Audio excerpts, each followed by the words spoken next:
1976 में कुछ एक्सपर्ट्स अपनी रिसर्च पूरी करते हैं और एक रिपोर्ट सौंपते हैं और कहते हैं कि जोशीमठ एक बेहद इकोनॉमिक फ्रेजाइल रीजन है। यहाँ पर चलने वाली सभी डेवलपमेंट वाली गतिविधियाँ तत्काल रोक दी जाएं वरना तबाही आ जाएगी।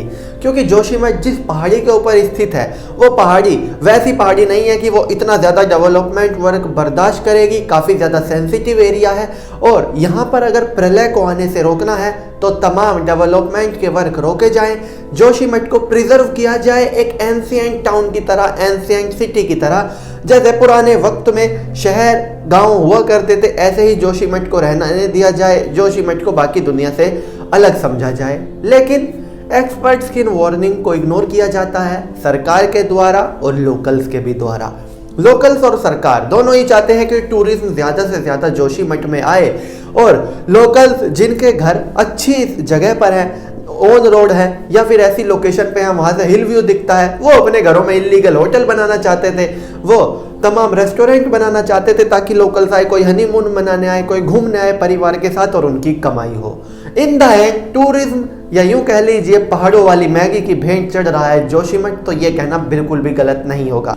अब जोशीमठ में इतनी ज़्यादा दरारें आ रही हैं और ये दरारें हर दिन बढ़ रही हैं। कहा जा रहा है कि जोशीमठ काफ़ी तेज़ी से डूब रहा है, जोशीमठ को शायद ही अब कोई बचा सके।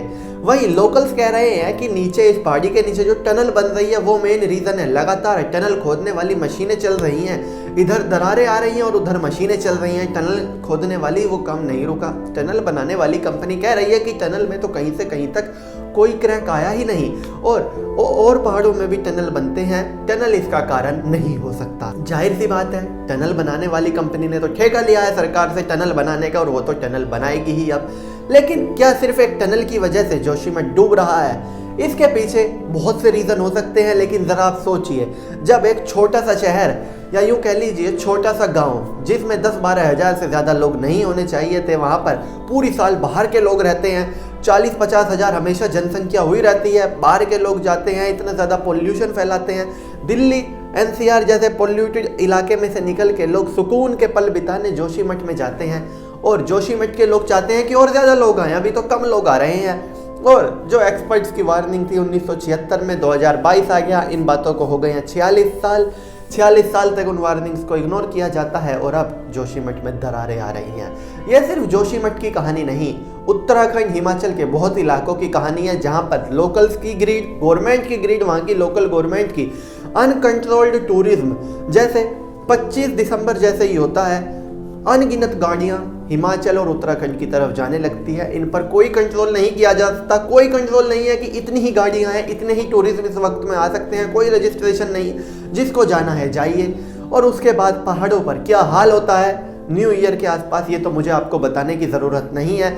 ना तो इससे हिमाचल अछूता है, ना इससे उत्तराखंड अछूता है। और अगर सिर्फ लोकल और गवर्नमेंट को ब्लेम करें तो काफ़ी नहीं होगा, या फिर उस सुरंग बनाने वाली कंपनी को ब्लेम कर दे तो भी काफ़ी नहीं होगा। इस सब के बाद अगर इसका सबसे मेन कल्प्रिट कोई आता है तो वो भारतीय मीडिया। अब जरा किसी भी मेन चैनल को देखिए जिसको आप शाम के 7-8 बजे आपके घर में देखा जाता होगा, जिससे आपके पिताजी को हिंदू मुस्लिम की डिबेट दिखाकर मानसिक रूप से संतुलन बिगाड़ा जाता होगा कि घर के बाहर कुछ भी सुरक्षित नहीं रहा। उनके लिए जोशीमठ कोई एजेंडा है ही नहीं। अभी भी बहस होगी हिंदू मुस्लिम पर, किसी नेता ने जिसकी कोई रेलेवेंस नहीं है उसके बयान पर बहस हो जाएगी। लेकिन एक शहर, इतना प्यारा शहर डूब रहा है, इतने प्यारे शहर में दरारें आ रही हैं, इस मीडिया को उससे कोई परवाह नहीं है। और यही कारण है कि ये भी एक बहुत बड़ा कारण है।